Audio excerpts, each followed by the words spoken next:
Some roads remember what men try to forget. The stretch of dirt cutting through Dry Creek Valley had seen storms, cattle drives, and lonely miles of silence. But that morning it held something else, something that made Ethan Calloway pull his horse to a slow stop without quite knowing why. Maybe it was the way the buzzards weren't circling. Maybe it was the strange stillness in the air, like the land itself was holding its breath. His gelding shifted under him, ears twitching, sensing what a man sometimes refuses to see. Ethan followed the animal's gaze and spotted a shape just beyond the ditch where the dry grass bent under the October wind. At first he thought it was a discarded blanket. Travelers lost things out here all the time. A coat, a saddlebag, sometimes hope. But then the shape moved. Barely. Just enough to remind the world it was still alive. Ethan swung down from the saddle slowly, boots hitting the dust with a soft crunch, one hand resting near his belt out of habit, not fear. He walked the last 20 feet like a man approaching a memory he wasn't sure he wanted back. The woman lay on her side, her dark hair tangled with road dust, her breathing shallow but steady. Her clothes were worn from travel, nothing fancy, nothing that suggested trouble, just the simple kind of dress a person wore when they expected to arrive somewhere safe before nightfall. A silver pendant shaped around a piece of turquoise rested against her collarbone, catching a thin line of sunlight. Ethan noticed that before anything else. Not the bruising of exhaustion, not the dirt, just that small piece of color against the endless brown of the frontier. He crouched down, quiet as falling ash. "Ma'am," he said softly, voice carrying the calm of someone who had learned long ago that loud words rarely fixed anything. No answer, just the faint rise and fall of breath. He took his canteen from the saddle horn and poured a few drops onto his bandana, careful, patient, the way a rancher learns to handle a frightened colt. When the cool cloth touched her forehead, her eyes opened halfway, dark and sharp despite the haze of pain and distance. For a second, she looked at him like he was just another danger the road had sent her. That look didn't surprise him. Out here, trust was rarer than rain. "You're all right," he said, not because it was true, but because sometimes people needed to borrow strength before they could find their own. Her lips moved slightly. No sound came out. Ethan glanced up and down the empty road stretching miles in both directions. Nothing but fence posts and heat shimmer. Whoever had passed through here before was long gone. Whatever story had brought her to this place had already moved on without her. He let out a slow breath, the kind a man lets out when he knows a simple day just became something else entirely. He untied the bedroll from behind his saddle and spread it gently beside her. "Nobody gets left behind out here," he murmured, almost to himself. Then with careful arms and the steady patience of a man used to lifting newborn calves in the spring, he gathered her up and carried her toward his horse as the wind whispered through the prairie grass, and the long American morning rolled on like nothing had happened at all. The ride back to his ranch took a little over 3 miles, though Ethan stretched it into nearly an hour, letting the horse walk at an easy pace so the movement would not trouble the woman resting against his bedroll. The morning sun had climbed higher now, warming the back of his neck, turning the open land into a sea of pale gold grass that moved like waves with every passing breeze. He kept one steady hand on the reins and the other lightly against the rolled blanket behind him, making sure she did not slip. She felt lighter than he expected, not just in weight but in presence, like someone who had been carrying too much for too long and finally had nothing left to give. Every few minutes he glanced back, not out of suspicion, but out of a quiet sense of responsibility he never talked about. A man living alone learned to mind his own business. A good man knew when that rule no longer applied. The ranch came into view slowly. First the outline of the windmill turning with its familiar dry creek, then the long fence line, then the small wooden house sitting against the open sky like it had grown there naturally over the years. It was nothing special. Just 2 rooms, a porch, a water trough, and a barn that had seen better decades. But it was his. And more importantly, it was safe. He stopped at the well before anything else, drawing up a bucket of cold water, the rope rough against his palms. He soaked another clean cloth and gently wiped the dust from her hands, careful, respectful, like a man tending to something borrowed rather than owned. Her eyes opened again, clearer this time, studying the unfamiliar shapes around her. The barn, the fence, the endless quiet. "Where am I?" she asked, her voice thin but steady. "Callaway Ranch," he answered. "About 90 miles west of Fort Stockton." She watched him for a long moment, measuring something she did not explain. "Why bring me here?" Ethan leaned back slightly against the porch rail, considering the question like it deserved a real answer. "Because the road is no place to heal," he finally said. She seemed to accept that, though she did not nod. Trust did not come that quickly. He noticed her fingers move slightly toward the turquoise pendant at her neck, touching it like a person checking that something important had not been taken. He pretended not to notice. A person deserved at least that much privacy. Inside, he prepared a place for her near the window where the light came in soft and steady. Fresh water, a folded quilt, nothing fancy, just dignity. As he stepped back outside, giving her space, he noticed a set of distant rider tracks cutting across the far ridge, still fresh in the dust. His eyes lingered there a moment longer than necessary. Trouble had a way of following unfinished stories. But he said nothing. Instead, he picked up a hammer and began fixing a loose fence board, each quiet strike echoing into the open land, the sound of a man choosing calm over questions, at least for now. The afternoon settled slowly over the ranch like a quiet promise that nothing more would happen that day, but Ethan knew better than to trust quiet too easily. Silence out here was not peace. Silence was often just space between decisions. He finished mending the fence and walked toward the barn, the familiar smells of hay, leather, and sun-warmed wood grounding him in routine. Routine kept a man steady when questions had no answers yet. Inside the house, the woman had pushed herself up, slightly against the pillow, watching the rectangle of sunlight stretching across the wooden floor like she was measuring time by its movement. Her eyes followed Ethan when he stepped inside, but her shoulders remained tense, like someone still deciding whether safety was real or temporary. He set a tin cup of water on the small table beside her and stepped back the same careful distance as before. Not too close, not too far. The kind of distance that said you are free to leave if you need to. "You should drink," he said. She studied the cup first, then his face, then finally took it with slow hands. Her fingers were steady now. Strong hands, not the hands of someone helpless. That told him more than any story could have. After a few small sips, she asked, "Do you live here alone?" Ethan nodded. "Have for about 7 years." She seemed to think about that number like it meant something. "Why?" He gave a small shrug, the kind men used when the real answer was heavier than the question deserved. "Sometimes quiet is easier." That answer seemed to make sense to her.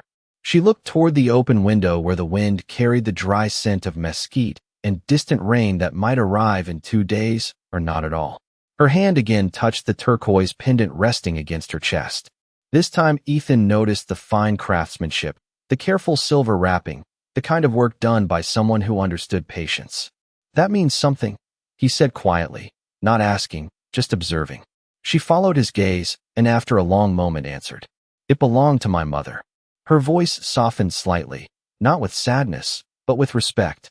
She said, "It reminds us who we are when the world forgets." Ethan nodded once. He understood that more than she realized.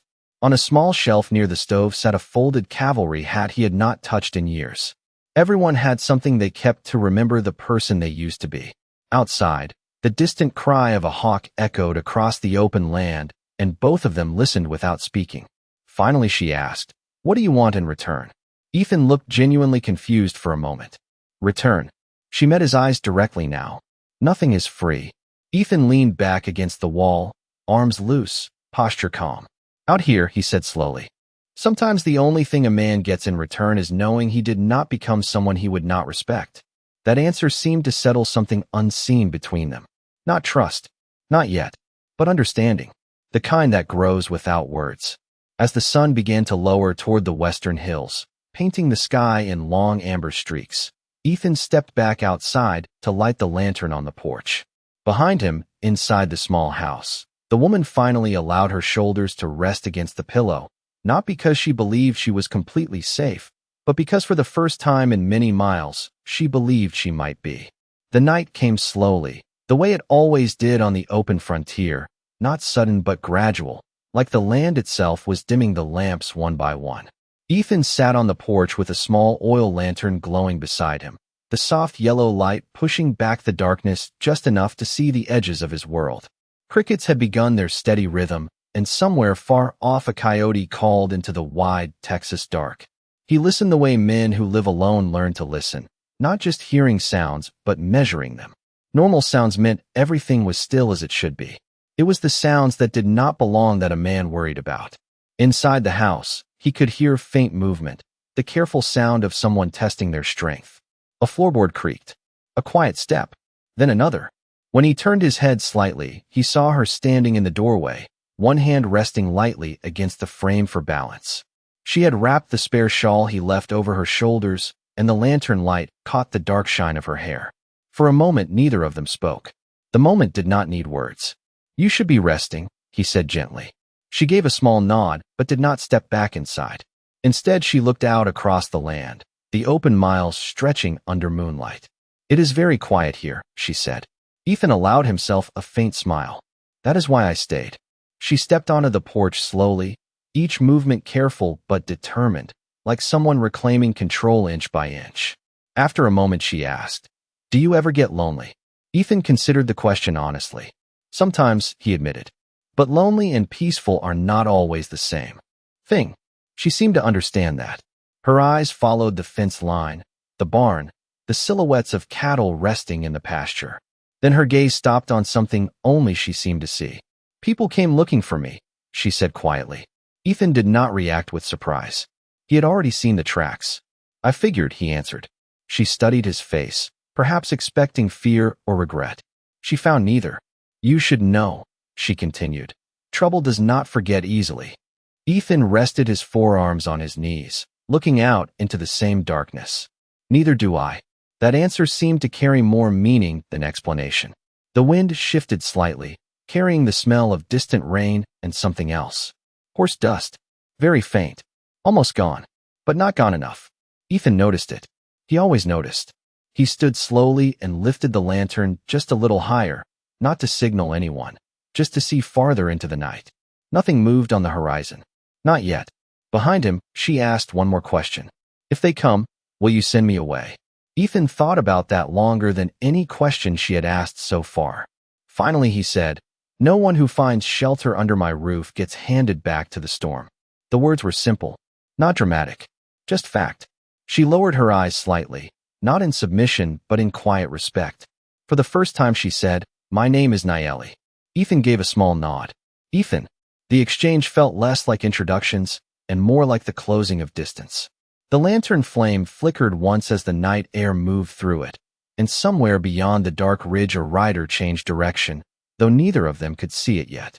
Morning arrived with a pale blue sky and the dry smell of cedar smoke drifting from Ethan's stovepipe, the kind of morning that usually promised ordinary work and ordinary thoughts.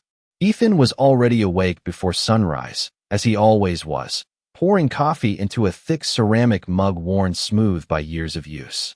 Outside, the cattle moved slowly toward the water trough, their quiet shapes cutting through the low morning mist. Inside, Nayeli sat upright now, strength returning to her posture, watching the way Ethan moved through his small kitchen with the calm efficiency of someone who expected nothing from the world except the chance to keep going.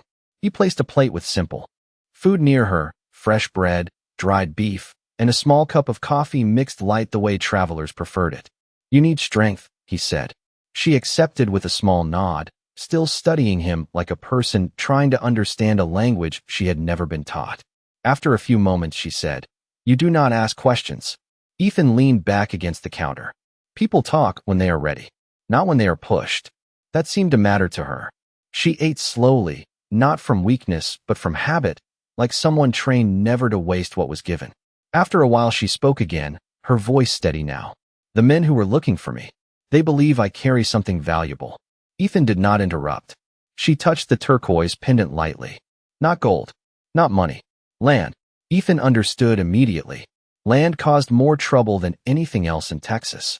"My family protects a place where our people are buried," she continued. "Some men want it for rail lines. They say progress cannot wait for the dead." Ethan stared into his coffee a moment before answering. "Progress usually means someone else pays the price." Nayeli watched his reaction carefully. "I told them the land is not for sale. That is why they followed me." There was no fear in her voice now, only quiet certainty. Ethan gave a small nod of respect. Sounds like you gave them a clear answer. She almost smiled. Outside, a sudden gust of wind pushed dust along the fence line, and Ethan's eyes shifted toward the ridge without turning his head fully. 3 small shapes moved far in the distance. Riders. Still too far to matter. But closer than yesterday. He said nothing about it. Instead he asked, "How far were you trying to travel?" Naeli answered, "Fort Stockton. There is a man there who records land claims. I was going to make our claim official." Ethan nodded slowly. That explained everything. Paper could sometimes protect what strength alone could not. She studied him again. "You knew they might come here. You still brought me." Ethan set his empty mug down. Doing the right thing does not get easier just because you see trouble coming. That answer settled into the room like something solid. Naeli finished eating and placed the cup down carefully. "My grandmother used to say a man shows his true name by what he protects." Ethan gave a faint, thoughtful smile. "Then I hope she would say I am doing all right." Outside, the riders on the ridge stopped for a long moment as if deciding something. Then slowly they began moving again, this time toward the valley road that led only one place. The sun climbed higher, and with it came the kind of heat that made every sound travel farther across the dry land. The creak of saddle leather, the distant call of a crow, the faint rhythm of hooves that did not belong to Ethan's cattle. He stood near the corral gate, one hand resting loosely on the top rail, his eyes calm but alert as he watched the 3 riders drawing closer along the valley road.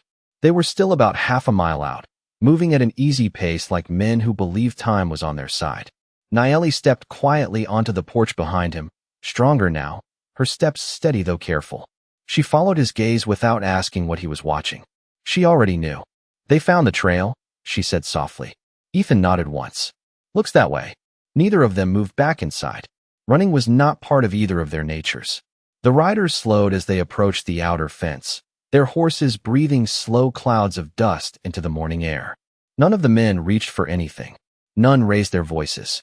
But their presence carried the weight of expectation. The man in front, broad-shouldered with a weather-worn hat pulled low, studied Ethan first, then Naeli, then the small ranch itself like he was measuring what kind of man chose to live this far from town. "Morning," the rider called out in a neutral tone. Ethan answered the same way. "Morning." The silence that followed stretched longer than most conversations. Finally, the rider spoke again. "We are looking for a woman traveling alone. She is involved in a land dispute." Naeli did not step back. Ethan did not step aside. "Lots of people traveling these days," Ethan replied calmly. "Hard to keep track." The rider's eyes sharpened slightly. "This one wears a turquoise pendant." For just a second the wind lifted Naeli's hair, and the silver edge of the pendant caught the sunlight. Everyone saw it. No one reacted quickly. The rider sighed slightly, not angry, just certain. "Ma'am," he said, addressing Naeli directly now. "There are easier ways to settle these matters." Naeli's voice remained steady. "Some things are not meant to be easy." The man studied her a long moment, then looked back at Ethan. "You understand you are placing yourself between her and a business matter." Ethan rested his forearm on the fence rail, relaxed, almost casual. "Looks to me like she is just standing on my porch." Another long silence followed. One of the other riders shifted in his saddle, impatient, but the leader lifted a hand slightly without looking back, and the movement stopped. Finally, the leader spoke again. "This is not finished." Ethan gave a small nod. "Most things are not." The riders sat there another moment, then slowly turned their horses without another word. No threats, no anger, just unfinished intention. Naeli watched them until they became small shapes again against the horizon. Only then did she speak. "They will return with more men." Ethan did not deny it. "Probably." She looked at him carefully. "You still have time to send me away." Ethan picked up a loose nail from the fence post and turned it between his fingers thoughtfully before answering. "I told you already. A roof means something." Naeli studied his face, searching for doubt and finding none. For the first time since arriving, she allowed herself a small breath that was not guarded. Above them the windmill turned slowly, steady against the bright Texas sky, and far beyond the ridge another group of riders had already begun moving, though neither Ethan nor Naeli could see them yet. The afternoon passed without another visitor, but neither Ethan nor Naeli mistook the quiet for safety. The air felt different now, tighter somehow, like the land itself was waiting to see what choice would be made next. Ethan went about his usual work because routine was how a man showed he was not afraid. He checked the horseshoes, filled the water trough, and split a small stack of mesquite wood beside the barn. Each movement was steady, unhurried, the quiet rhythm of someone who refused to let other men decide the pace of his day. Nayeli watched from the shade of the porch, stronger with every passing hour, her posture no longer that of someone recovering, but of someone preparing. By late afternoon, the sky turned a deeper blue and the heat began to ease. That was when Ethan saw it. Dust. Not close. Not yet. But wider than before. Not 3 riders this time. More. He counted without appearing to count. 5. Then 7. Maybe more behind them. They were not rushing. That told him everything he needed to know. Men who hurried expected resistance. Men who did not hurry believed they already had control. Nayeli stepped beside him, her voice calm. They brought witnesses. Ethan gave a small nod. Looks that way. The riders stopped about 200 yards from the ranch, spreading slightly, but not threatening, just creating presence. The same leader from before rode forward alone this time, removing his hat as he approached, a gesture of politeness that carried more pressure than any raised voice could. We came to finish our conversation, he said evenly. Ethan rested his hand on the top fence rail again. Seems like we already had it. The man sighed slightly. This is bigger than your ranch. There are investors, contracts, timelines. Nayeli answered before Ethan could. There are graves. That stopped the man for a moment. Not because he agreed. Because he knew she would not change. He looked between them both. You cannot stop what is coming. Ethan answered simply. Maybe not. But I can decide what happens on this piece of land. The silence that followed stretched across the dry field like a drawn line no one wanted to cross first. One of the men behind the leader shifted forward slightly, but again the leader raised his hand just enough to hold him back. No one wanted to be the first to make this something it did not have to be. Finally, the leader spoke again, quieter now. You are choosing a hard road, Mr. Calloway. Ethan almost smiled.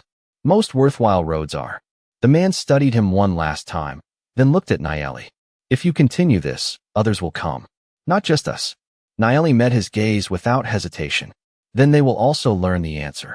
For a long moment, nothing moved except the wind through the dry grass. Then slowly, one by one, the riders turned their horses again.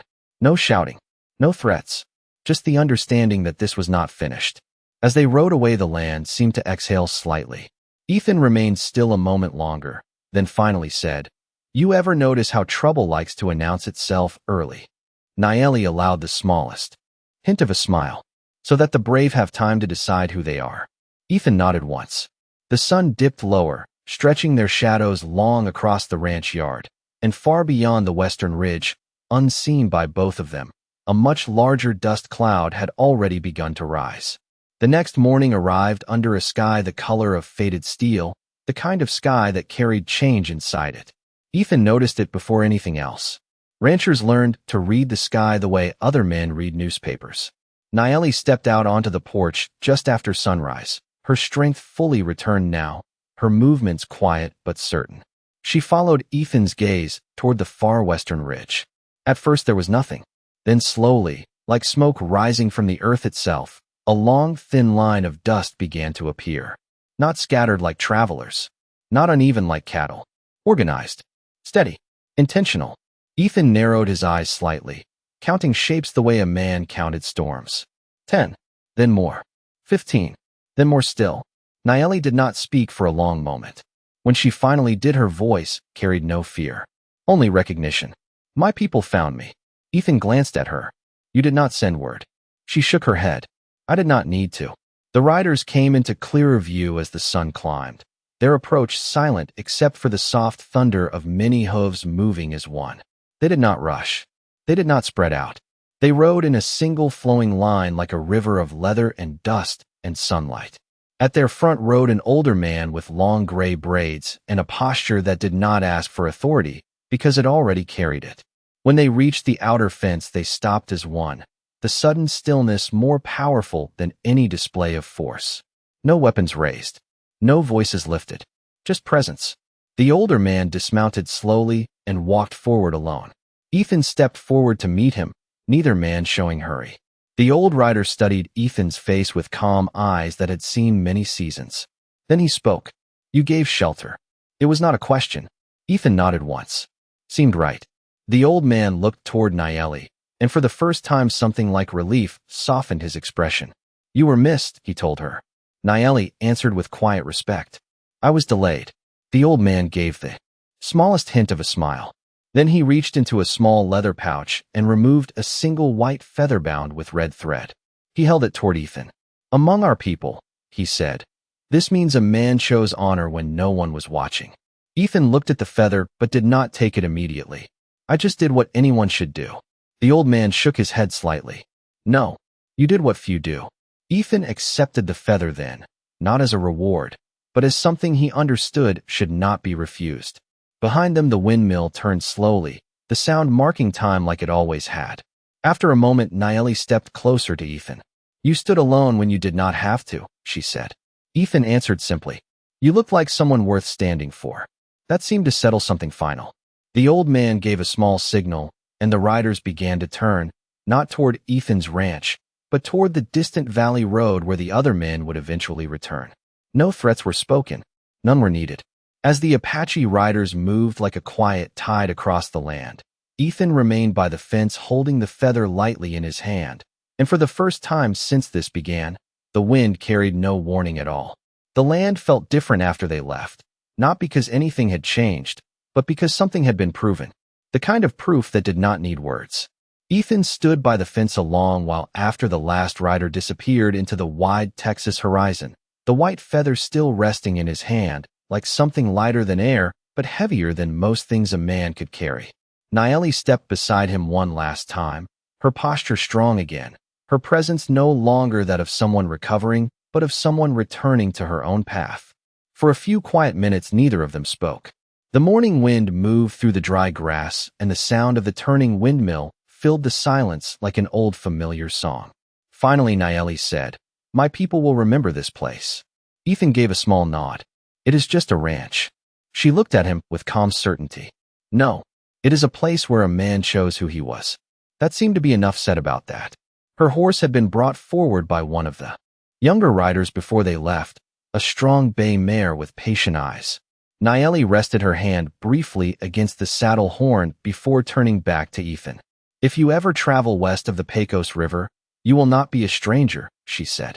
Ethan answered in the same simple tone he had used from the beginning. I appreciate that. She studied him a moment longer, then asked quietly, Why did you really help me? Ethan took a slow breath, considering the truth instead of something easier. Because one time, he said, a long time ago, I needed someone to stop, and they did not. He did not say more. He did not need to. Nayeli understood. She gave a single respectful nod, the kind warriors gave each other, not as thanks, but as recognition. Then she mounted her horse in one smooth motion, pausing only once more. The world changes because of small choices, she said. Most people never notice when they make one. Ethan almost smiled at that. Guess I finally noticed one. With that she turned her horse and began riding toward the long trail where her people had gone, her figure growing smaller against the endless land until she became just another moving shape in the distance, then nothing at all. The day returned to its ordinary rhythm. Ethan fed his cattle, repaired a loose hinge, drew fresh water from the well, the kind of work that keeps a man honest. That evening he placed the white feather carefully on the small shelf beside his old cavalry hat, two reminders from different lives resting side by side. As the sun disappeared beyond the hills and the sky turned deep amber, Ethan sat once more on his quiet porch. The road beyond his fence was empty again. Just dust, just distance, just possibility. And somewhere in that fading light, a man who had once believed he was alone understood something simple and lasting. Out here, a man does not become known by the fights he wins. He becomes known by the people he refuses to abandon.